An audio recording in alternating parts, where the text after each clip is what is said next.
Gadis langsung melempar stiker yang sudah digunakan dari jendela ke bawah, memberikan serangan yang tepat kepada kakak tetangga tanpa berpihak. Istri langsung marah dan menuduh gadis melempar benda dari ketinggian setelah melihatnya membuang sampah sembarangan. Namun yang mengejutkan adalah, gadis ini tidak hanya tidak meminta maaf. Sebaliknya, dia dengan percaya diri tapi salah mengganggu orang baik, Pangeran Gemuk. Orang penakut itu, tolong buang sampah ini ke tempat sampah. Turunlah kau ke sini. Bersihkan ini untukku. Lalu berikan aku permintaan maaf. Siapa kau sialan? Gadis itu terkejut melihat pemuda itu berani menantang kewibawaannya. Dia menjadi semakin sombong dan tirani. Dari mulut Pangeran Gemuk, dia mengetahui bahwa pemuda itu adalah adiknya yang baru saja dia jemput. Gadis itu mengira dia adalah seorang penakut lagi. Dia pun dengan sembarangan mulai memaki. Kakak ingin menyelesaikan masalah kecil ini. Namun dia dimarahi oleh istrinya sebagai orang penakut. Adik yang baru keluar dari penjara melihat gadis itu begitu sombong. Dia segera ingin membela kakaknya. Ternyata gadis itu adalah tetangga di atas apartemen Pangeran Gemuk. Biasanya, dia sering mengganggu Pangeran Gemuk karena merasa mengenal beberapa preman. Namun dia tidak menyangka, pemuda yang baru keluar dari penjara yang dia temui hari ini. Tapi dia adalah Erhu yang tidak pernah tunduk pada kekuatan jahat. Erhu langsung mengambil sampah di tanah. Dia langsung berlari ke atas dan membuang sampah di depan pintu. Lalu dia mengetuk pintu dengan keras. Saat gadis itu membuka pintu, Erhu tanpa banyak bicara, dia meraih leher belakang gadis itu dan ingin menghukumnya.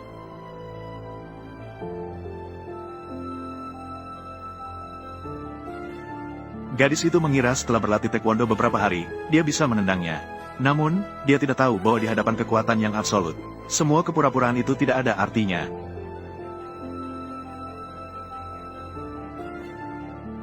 Pemuda itu hanya ingin dia meminta maaf, tapi dia masih terus mengumpat. Maka Erhu langsung menggunakan jurus andalannya.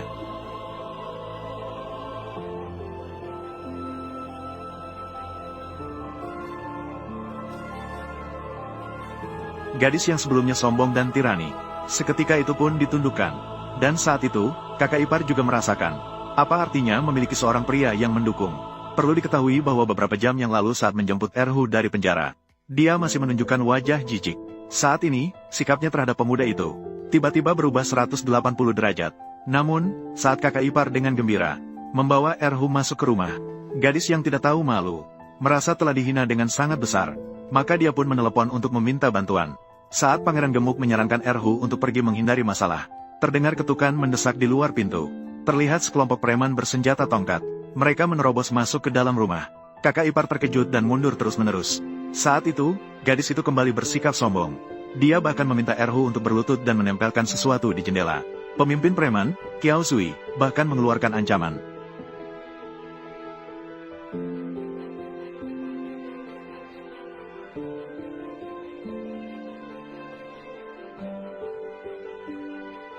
Apa yang kau sombongkan saat kematian sudah di depan mata?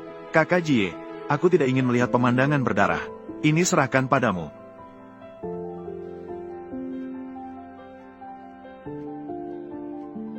Astaga, tidak sampai 10 detik.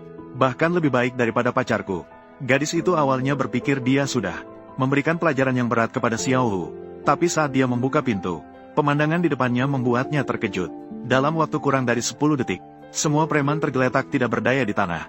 Kakak yang dia sebut, Kiao Sui, dirobek dan diinjak-injak di bawah kaki Erhu. Kekuatan bertarung ini benar-benar luar biasa. Xiao Hu melihat sikap mereka yang mengakui kesalahan dengan tulus, memutuskan untuk membiarkan mereka pergi. Saat itu, gadis itu ketakutan hingga kakinya lemas. Bahkan tidak punya tenaga untuk melarikan diri. Setelah pelajaran ini, gadis itu akhirnya berjanji, tidak akan berani membuang sampah sembarangan lagi. Memang dia cukup cantik, tapi kedepannya tidak boleh melakukan hal yang tidak cantik. Mengerti, mengerti, mengerti.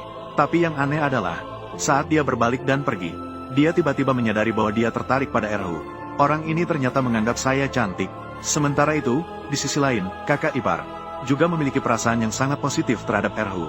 Setelah makan malam, dia dengan sengaja datang ke kamarnya untuk mengungkapkan semua kesedihan yang dialaminya selama bertahun-tahun. Tak disangka, percakapan ini ternyata mengungkapkan rahasia hari ini. Ternyata Erhu dan kakak tidak benar-benar saudara kandung. Hubungan mereka juga tidak sebaik itu. Ternyata ada rahasia lain di balik ini. Saat itu, kakak ipar tiba-tiba muncul pemikiran lain. Jadi, keesokan harinya dia membawanya untuk membeli pakaian dan makan besar. Namun, di sebuah tikungan, dia hampir ditabrak oleh mobil mewah yang melawan arus. Kakak ipar baru saja berkata, "Apakah kamu bisa mengemudi?" Langsung mendapat makian gila dari anak orang kaya. Kakak yang penakut melihat bahwa lawan tidak bisa dianggap remeh. Segera menyarankan istrinya untuk bersabar dan mengabaikannya. Dia bahkan berbalik dan memberitahu adiknya yang baru keluar dari penjara. Jangan cari masalah. Namun, adiknya sudah turun dari mobil pada saat itu. Dia langsung menarik kera anak orang kaya itu dan siap untuk memukulnya. Erhu, yang tidak pernah tunduk pada kekuatan jahat, saat ini sudah. Sialan kamu, Starbucks. Apakah kamu tahu siapa aku?